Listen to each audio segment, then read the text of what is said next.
Okay, today we're going to be talking about Athens and the Golden Age. This is a slideshow you guys did the other day, so pay attention, see what slide you did, and we'll talk about it later. Okay, Athens Golden Age. First of all, there's a lot of factors that went into creating the Golden Age of Athens. The first thing I put on there was the Lavrian ancient silver mines. Okay, Athens got very lucky. Between the Persian Wars, they discovered a vein of silver. And that silver enabled them to build a fleet of ships. And that's what Themistocles, one of the guys we talked about last period, one thing he campaigned for was to build that fleet of ships so they could defend Athens and the other parts of Greece. They also spent a lot of money from the silver on public works. Now, there was a debate when they found this silver. When they found the silver, they wanted to use it for personal enrichment. Just spread it out among the richest people of Athens and be happy with that. But fortunately, the Athenians used it for building up their navy and also public works. Another person that is important here is Pericles. Okay, Pericles, we'll talk about him later on. And he was elected to be one of their generals. I believe they had 10 generals that would manage the military side of Athens, and he was one of them for about 30 years. Now, symposiums, bringing people together. One very important thing about cities is it brings people together. I'm going to call it synergy. Okay, where one person comes in, somebody else comes in, and you share those ideas. And instead of just adding these ideas together, they multiply, and so you get an extreme growth of ideas and good things going on. Symposiums, okay. One lady we talked about last time, or some people worked on her slide, was Aspasia.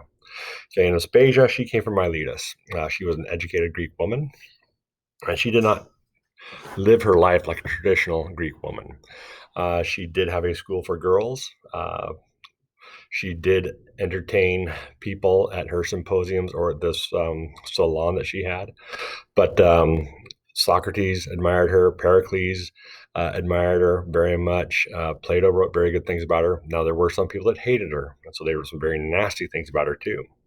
Now, Socrates, and these philosophers that come along, we have Socrates who really generates a lot of ideas and pushing people to come up with new ideas. Now, Athens is also a very open city. Internationally, you had people that would come in and live and work in Athens. And so they had their open borders where people could come in almost any time.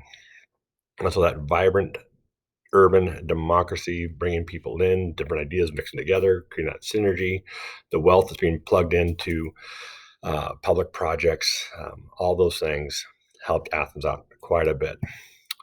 Pericles. Okay, now if you paid attention, Pericles is only 12 years old when they found that silver mine. Okay, he was about 5 years old when that first Persian War with the Battle of Marathon happened. He was about 15 when the Battle of Thermopylae happened, and he probably was not a soldier quite yet. He was probably still too young, but he was known as a statesman and orator. Now, some people say that he didn't really become an orator until he met Aspasia, and Aspasia taught him how to talk. Okay, some people say he was very quiet, didn't really expand on his ideas until she showed up. And once she showed up, his ideas started to go out there, and he became very strong.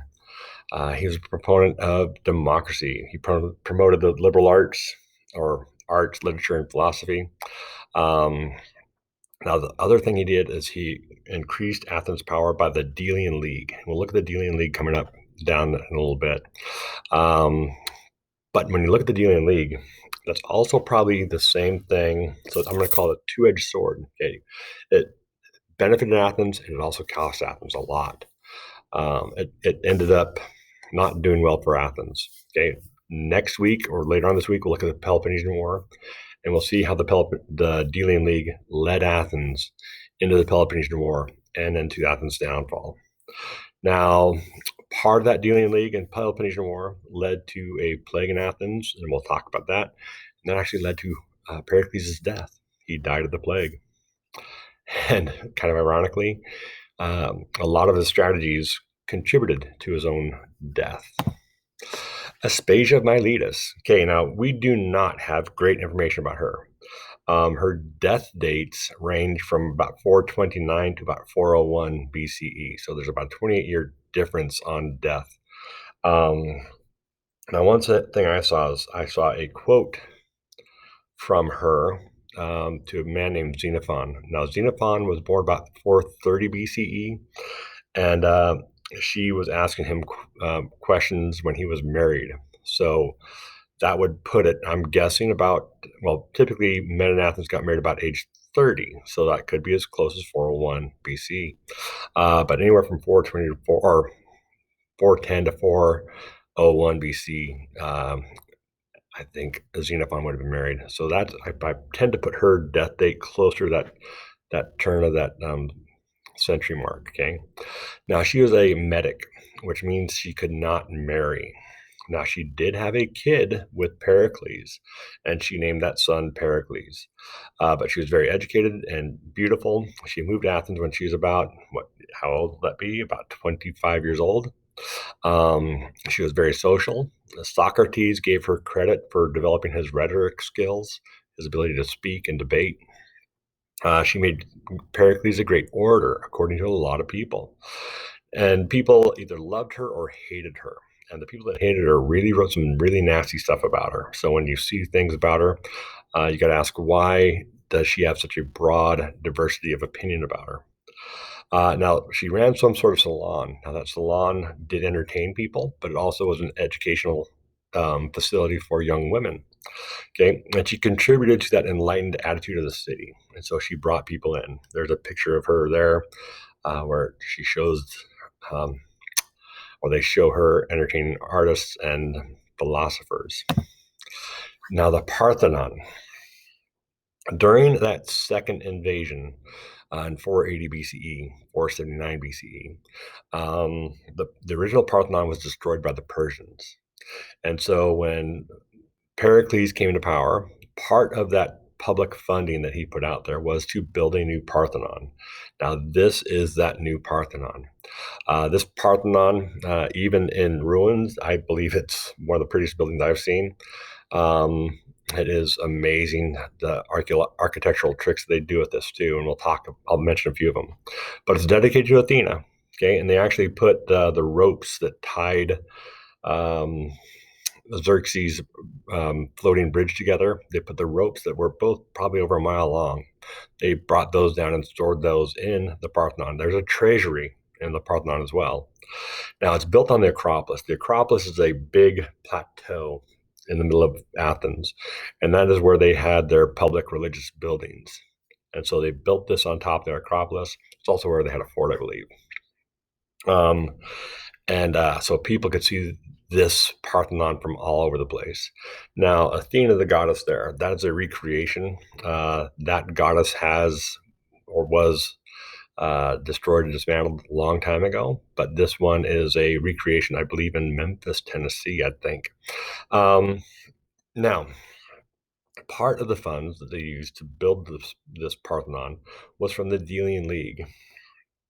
Athens sold itself as a protector of other cities, and so they brought money in, and as they brought that money in, they used it for public work projects like this. There was a man named Phidias who carved many of the fine marble works. If you want to see some of the remnants of these marble works, they're called the Elgin marbles, because a man named Lord Elgin, about 210 years ago, he was from England. He went down to Greece and he saw that a lot of these artifacts were being destroyed. People would actually go up and chop off a head and sell the head off to some tourist. And so he took, it's called the frieze. Okay, the frieze is that top band around the edge of the Acropolis or the Parthenon, and they were statues of people. But he took that frieze, brought it all down, and had it all shipped to England. So now if you want to see the frieze of the Parthenon, you have to go to the British Museum in London. Okay, but the Greeks really saw this as a symbol of their cultural superiority. Now the architectural tricks. those columns you see, they appear straight, but they're actually a little bit fatter in the middle. And so about eye height, they're the thickest and they curve. That makes them look longer and taller than they actually are. There's a lot of, or the floor rises slightly in the center. Now they also base this on a ratio. I think it's 1.6 to 1. So the width of the front of the Parthenon is 1 unit. The depth is 1.6. And they believe that that was a magical formula for beauty. Um, and it's kind of cool. Also, those pillars tilt in, or the columns tilt in slightly, and I forget what that does for the building, but it also makes it look taller and straighter, even though it's not straight. The Parthenon was destroyed in the 1600s. The Ottoman Turks had some weapons, gunpowder stored in there, and it blew up and it destroyed what was left of that Parthenon. Philosophers. Now, in Athens at this time, you had Socrates, and you had philosophers before Socrates too. And they studied the natural phenomenon. And philosophers before Socrates tried to break down the earth into its base elements. So they had this atom theory that there were atoms out there that made up the entire earth, not too far off. And when Socrates came along, he was searching for truth, and he would probe his students with questions. He'd ask questions. It's called the Socratic method. Okay, so every time they'd answer a question, he'd ask another question and force students to answer these questions.